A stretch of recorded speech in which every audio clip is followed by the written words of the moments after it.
হাসির রাজা, জ্ঞানের রাজা, রসিক রাজা গোপাল ভাঁড়।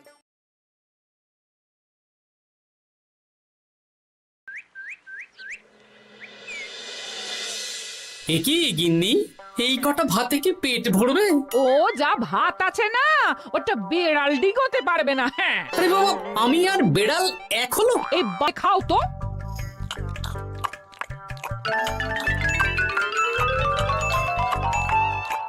গিন্নি, পেটটা ভরেনি বুঝলে, তুমি আর এক হাঁড়ি ভাত বসাও। আমার জন্য 2 হাতা রাখা আছে, ওটাও খেয়ে নাও না। খাও, আমি আর ভাত বসাতে পারবো না।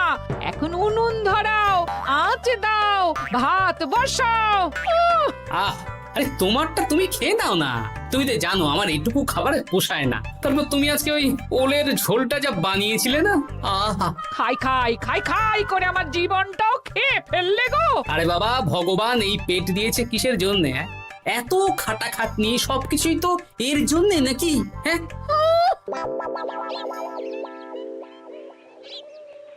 দাদু, অনেকদিন ভূতের গল্প শুনিনি, আজকে আমরা ভূতের গল্প শুনবো। বেশ, শোন তাহলে। আমাদের রাজ্যে আজ থেকে বেশ অনেক বছর আগে একটা খুব পেটুক লোক থাকতো। তোমার মতন পেটুক? বলতে পারিস, কিন্তু ওর গিন্নি ওকে ভালো মতো খেতে দিত না। তাই একদিন না খেয়ে খেয়ে অক্কা পায় আর ভূত হয়ে এদিক সেদিক ঘুরতে থাকে। তারপর কি হলো দাদু? তারপর তো সে এক মজার ব্যাপার। ভূতকে ওর গিন্নি চোখে দেখতে পেত না, তাই সেই পেটুক ভূত কিছুদিন পর থেকে গিন্নির উপর হুজ্জুতি শুরু করলো। কিরকম হুজ্জুতি দাদু? গিন্নি যা রান্না করতো সব চুরি করে খেয়ে নিত।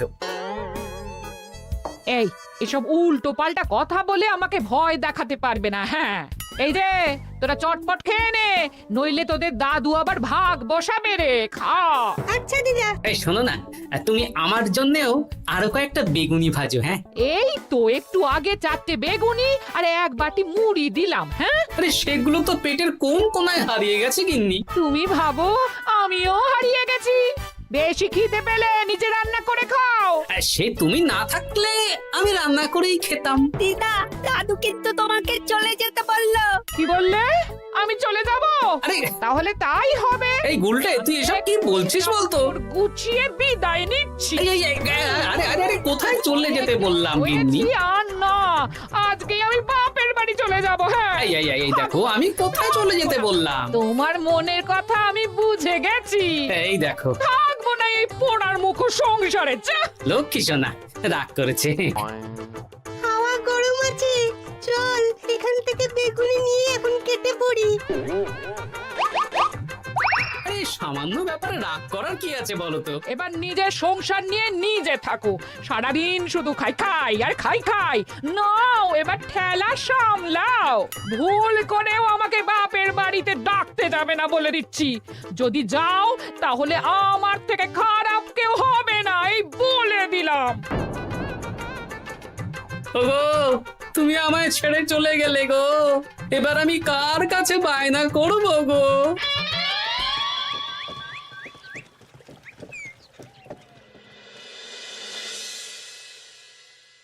কিরে, তুই একা একা?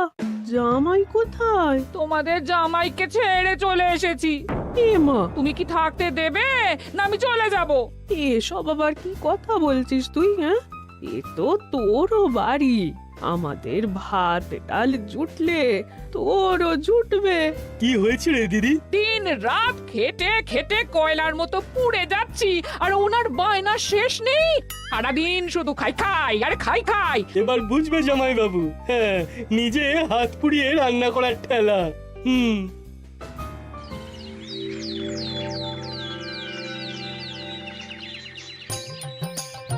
গোপাল দাদা, ও গোপাল দাদা, ও গোপাল দাদা, গোপাল দাদা, এ দরজা খোলো, মহারাজ ডাকছেন। এই রে, অনেক বেলা হয়ে গেল। আরে দরজাটা খোলো। যাচ্ছি যাচ্ছি। আরে আজকে তো গ্রামের সেচ প্রকল্প নিয়ে আলোচনা আছে, মহারাজ তাই তোমাকে ডাকছেন। মুখ হাত ধুয়ে যাচ্ছি।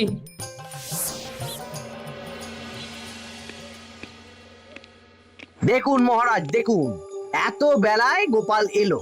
তাও নিজে আসেনি, ডেকে নিয়ে আসতে হলো। সত্যি গোপাল, আজকে এত জরুরি একটা আলোচনা সভা, কোথায় তুমি তাড়াতাড়ি আসবে? তা না করে গোপাল বাড়াবাড়ি করে ফেললো। গোপাল, এই আমি শেষবারের মতন বলে দিচ্ছি, ফের যদি এরকম রাজসভায় দেরি করে আসতে দেখি তাহলে কিন্তু কড়া ব্যবস্থা নেব। আসলে মহারাজ, আমার গিন্নি গতকাল রাগ করে বাপের বাড়ি চলে গেছে, তাই।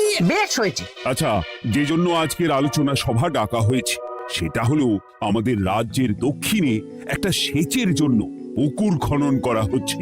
এ তো খুব ভালো কথা মহারাজ। দক্ষিণের চাষি ভাইরা অনেক দিন ধরে জলের সমস্যায় ভুগছিল, এবার একটা সুরাহা হবে। কিন্তু এটার জন্য তোমাদের বেতন কয়েক মাস কম পাবে তোমরা। এ কি কেন মহারাজ? তোমার তো এখন একজনের সংসার গোপাল, তোমার আবার চিন্তা কিসে? তাহলেও সেচের জন্য পুকুর খোঁড়া হবে, তার সাথে আমাদের বেতনের কি সম্পর্ক? কারণ ভাড়ারের অবস্থা খুব একটা ভালো নয়, তাই আগামী 3 মাস তোমাদের বেতন 5 মোহর করে কম দেওয়া হবে। হ্যাঁ? হ্যাঁ নয় হ্যাঁ। আর ওই 3 মাসের কেটে নেওয়া বেতন চতুর্থ মাসের বেতনের সঙ্গে যোগ করে দেওয়া হবে।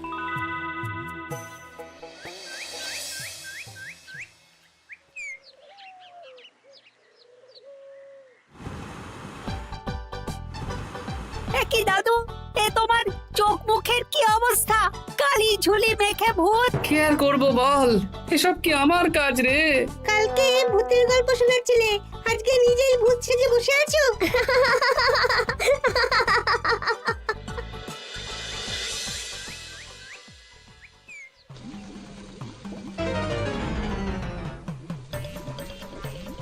এই রে, ভাতগুলো পড়ে গেছে। দূর দূর দূর, এভাবে হয় নাকি? না, এবার থেকে ভোজনালয় থেকেই খাবার খেতে হবে। একার জন্য কে আবার রান্না করে? দূর দূর।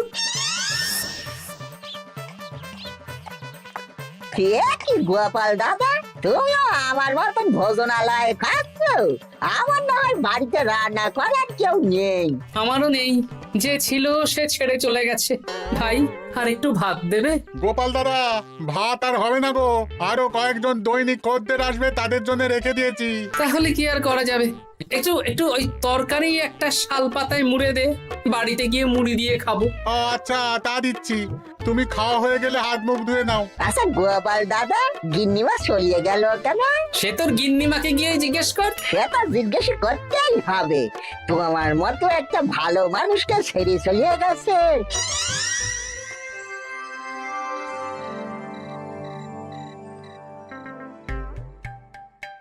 এসো এসো। এই নাও ধরো, পুঁটির মা তোমার জন্য কটা রুটি আর তরকারি পাঠালো।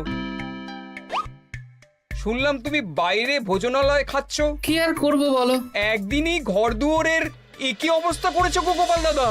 ওই একার সংসার, এখন আমার কাজের মধ্যে দুই, খাই আর শুই। তা গিন্নিমাকে খবর দাও। না না না, খবর দিলে আবার অশান্তি শুরু করবে, বরং তুমি গিয়ে বলো। বেশ, তাহলে কালকে আমি তোমার শ্বশুর বাড়ির দিকে সার কিনতে যাব, না হয় গিন্নিমাকে আমিই খবর দিয়ে দেবো।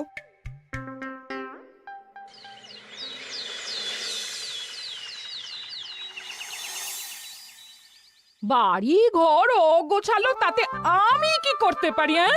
এখন আমি আর ওই বাড়িতে থাকি না। হ্যাঁ, শুধু তাই না, গোপাল দাদা বাইরে ভোজনালয়ে তেল মশলা দেওয়া উল্টো পাল্টা খাবার খাচ্ছে গো। থাক, আমাকে এসব কথা শোনাতে আসবে না পুটির বাবা। আমার খাটতে খাটতে জীবনটা কয়লা হয়ে গেছে, কয়লা। ওনার বায়নার শেষ নেই। হ্যাঁ, বুঝলে গোপাল দাদা, আমি গিন্নিমাকে অনেক করে বোঝালাম, কিন্তু কিছুতেই কোনো কথা শুনলো না। বেশ, শুনতে হবে না। এরকম বললে হয় নাকি? চারিদিকে ঘর দুয়ার অগোছালো, খাবারের থালা বাসন এদিক ওদিক ছড়িয়ে ছিটিয়ে আছে। ওরে বাবারে, ইঁদুরেও আস্তানা করেছে। যা হচ্ছে হোক।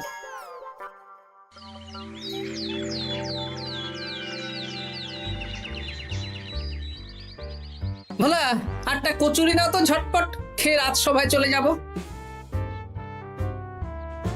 এই নাও।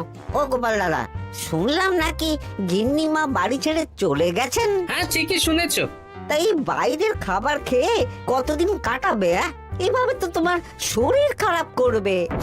ওই শরীরের নাম মহাশয়, যা সবে তাই সয়। রান্না বান্না করছো বাড়িতে? না, রান্না করার লোক নেই, আর আমার দ্বারা ওসব কালিঝুলি মাখাও সম্ভব না। দেখো গোপাল দাদা, এই রোজ রোজ বাইরের খাবার খাওয়া ভালো নয়। ভাবছি আরেকটা বিয়ে করব। হ্যাঁ, বলো কি?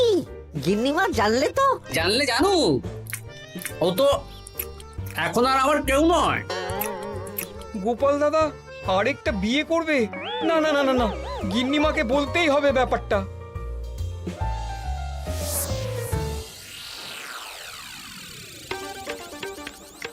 গিন্নিমা, তুমি আবার এসেছো পুটির বাবা। সর্বনাশ হয়ে গেছে। আবার কি সর্বনাশ? হ্যাঁ, বাড়ির চারিদিকে অগোছালো, ইঁদুর মশা মাছি ঘুরে বেড়াচ্ছে। আমি আর ওই বাড়িতে যাব না। গোপাল দাদাও সেই ব্যবস্থাই পাকাপাকি করতে চলেছে, আরেকটা বিয়ে করবে। কি বললে? জল জ্যান্ত বউ থাকতে আরেকটা বিয়ে? হ্যাঁ, আমি আজকেই যাব। ওর একদিন কি আমার একদিন? হ্যাঁ, আমি আজকেই যাব। এই দিদি, এক মুহূর্তে এরকম বদলে গেলি কেন? আবার আবার তো জামাইবাবু তোকে কাটাবে। তা বলে তোর জামাই বাবুটাই অন্য কারোর হয়ে যাবে? হ্যাঁ, আমি বেঁচে থাকতে আমি হতে দেব না। তাহলে দিদি আমিও যাব। ওই জামাইবাবু অতিরিক্ত খায়, জামাইবাবুর খাওয়া বন্ধ করতে হবে, বুঝলি? ঠিক আছে, চল তাহলে চল। ঠিক আছে, চলুন তাহলে। হ্যাঁ হ্যাঁ, তাই চলো। বুঝলি দিদি, আমার মাথায় একটা মতলব এসেছে। হ্যাঁ। কি মতলব শুনি?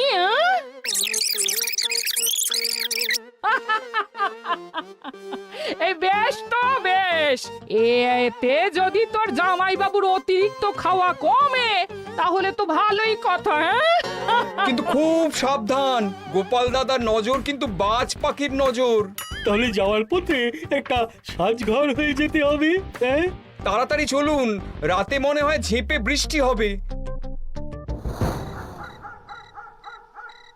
কই গো, বলি কোথায় গেলে? এ কি, আমি তো বেশ ভালোই ছিলাম, তা তুমি আবার ফিরে এলে কেন? আমি বেঁচে থাকতে তুমি আবার বিয়ে করবে? ওসব চলবে না। আমি এক সাধক বাবাকে নিয়ে এসেছি, তোমার সব ভীমরতি ইনি ছড়িয়ে দেবেন। হ্যাঁ, আজকে থেকে তোমার অতিরিক্ত খাওয়া দাওয়া বন্ধ করার দায়িত্ব এনার। যাব বাবা।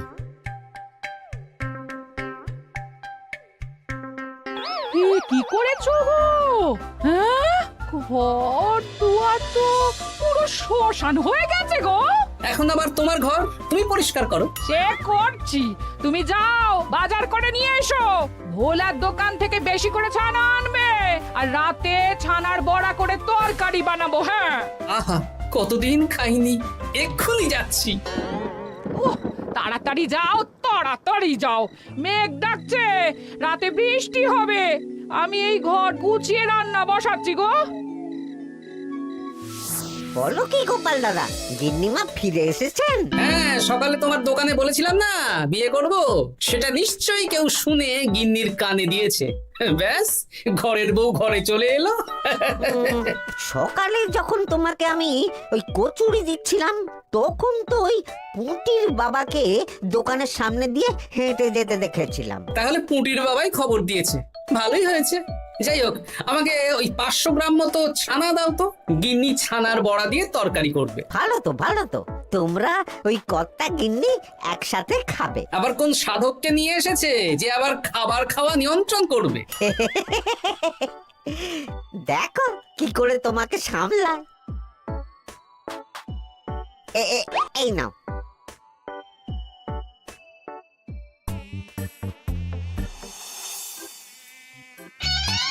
দেখি গিন্নি, আমার জন্য দুটো বড়া আর ওনার জন্য এতগুলো?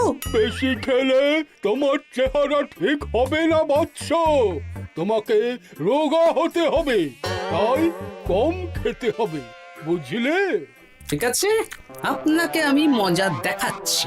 অগত্যা গিন্নির হাতের খাবার খাচ্ছি, এই আমার 14 পুরুষের ভাগ্য ভালো।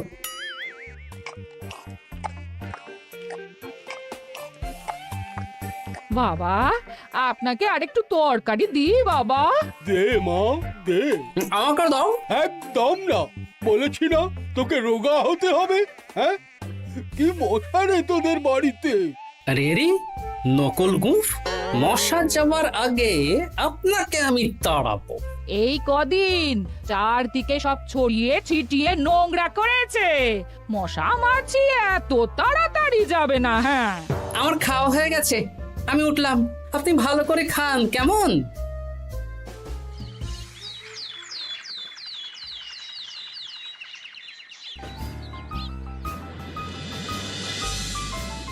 বিজ্ঞানী, আরে গোপাল যে, কি ব্যাপার? একটা সাহায্য চাই বিজ্ঞানী। বলো বলো, আমি কি করতে পারি? কয়েক টুকরো বরফ বানিয়ে দিতে পারবে? তা পারবো, কিন্তু এখন হবে না। তুমি বরং সন্ধেবেলার পর নিয়ে যেও, কেমন? খুব উপকার করলে বিজ্ঞানী। আমি ওটা বিশেষ মোড়কে তোমায় দেব, যাতে গলে না যায়। ধন্যবাদ বিজ্ঞানী, এখন তাহলে আসি।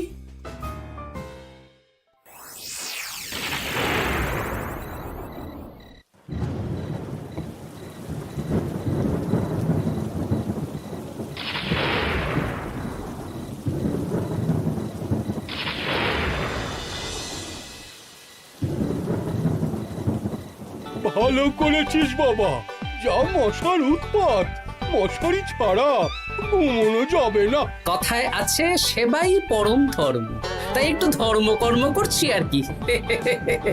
আপনি ঘুমিয়ে পড়ুন, আমরা ওই ঘরে গেলাম। হ্যাঁ, সব দরজা জানলা ভালো করে বন্ধ করে দিয়েছো তো? ঝেপে বৃষ্টি নেমেছে। হ্যাঁ হ্যাঁ, কোনো চিন্তা নেই, তুমি ঘুমো। আজকে অনেক খাটনি হয়েছে গো। হ্যাঁ, জয় ঠাকুর।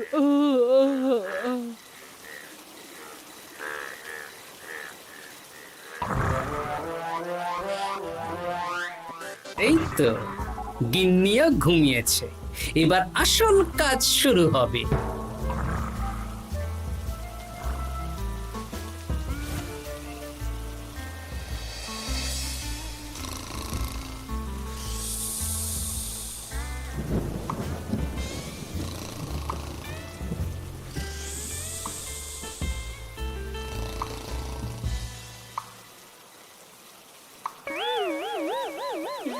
কি জল পড়ছে কেন? চাল ফুটো হয়ে গেল নাকি? এত রাতে দিদিকে ডাকা ঠিক হবে না। আরে আরে কি মুশকিল, এখনই জল পড়ছে। আরে দূর দূর।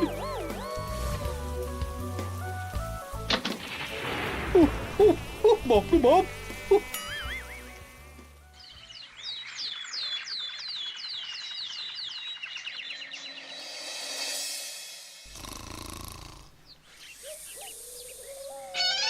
সুপ্রভাত। প্রভাত আর শু নেই। কেন? সারা রাত প্রথমে ভিজেছি, তারপরে মশার কামড় খেয়েছি। ভিজেছেন কেন? কি রাতে চাল ফুটো হয়ে জল পড়ছিল। খুব ঠান্ডা লেগেছে।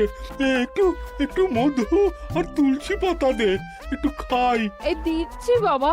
এ হতেই পারে না, কদিন আগেই তো চাল সারিয়েছি। ঘরের মধ্যে তাহলে জল এলো কি করে? ঠিক যেভাবে আপনার নাকের নিচে নকল গোঁফ এসেছে শ্যালক বাবু, ঠিক সেইভাবেই। এই রে, হয়ে গেল। দাড়িটাও তো নকল। না মানে আমি বুঝিয়ে বলছি গোপাল, তুমি তো একটু বেশি করে খাও, তাই আমি ভেবেছিলাম ওই তোমার যাতে খাওয়াটা একটু কমে, তাহলে আমার দিদির খাটনিটা একটু কমবে। খাটনি কমাতে তো আপনি আসেননি, উল্টে আপনি নিজে ছলে বলে খাচ্ছিলেন। অতিথি হিসেবে এলে নিশ্চয়ই খাওয়াতাম, কিন্তু এটা আপনি ঠিক করেননি। ওগো, ও তো আমার ভালোর জন্যই করেছে। তুমি আমার বিবাহিত স্ত্রী, ও এখন তৃতীয় ব্যক্তি, তুমি ওর কথা কেন শুনবে? হ্যাঁ, প্রথমে বাচ্চাগুলো মস্করা করলো, সেই শুনে তুমি চলে গেলে। হ্যাঁ, ওরা তৃতীয় ব্যক্তি, ওদের কথায় কান দিলে তারপর পুঁটির বাবার কথা শুনে বিশ্বাস করলে আমি সত্যিই বিয়ে করছি। হ্যাঁ, সেই জন্যই তো চলে এলাম। হ্যাঁ, এখানে পুঁটির বাবাও তৃতীয় ব্যক্তি, আর তারপর শ্যালক বাবুর কথায় আমাকে কম খেতে দিচ্ছ, আর উনিও তৃতীয় ব্যক্তি। ইয়ে, না মানে? হ্যাঁ মানে না মানে কিছু না। যখনই সংসারে স্বামী স্ত্রীর মাঝে তৃতীয় ব্যক্তি প্রবেশ করবে তখনই অশান্তি হবে। নিজেদের সমস্যা আমরা নিজেরাই ঠিক করে নেব। আচ্ছা গো, আচ্ছা ঠিক আছে, আর কোনো বাইরের লোকের কথা শুনবো না। এবার বলো তো, ছাদ থেকে জল পড়ার ব্যাপারটা কি? ওটা তো কাল রাতে মশারির উপরে বরফ রেখেছিলাম, আর সারা রাত ধরে বরফের জল শ্যালক বাবুর গায়ে পড়েছে। ছাদ ঠিকই আছে গিন্নি। হ্যাঁ নয় হ্যাঁ, কাল যখন খাবার খাওয়ার সময় দেখলাম আপনার গোঁফ খুলে যাচ্ছিল, আপনি ঠিক করলেন, তখনই একটা সন্দেহ হয়। ওরে গোপাল, আমি আর তোমাদের কর্তা গিন্নির মাঝে থাকবো না। আমি পালাই।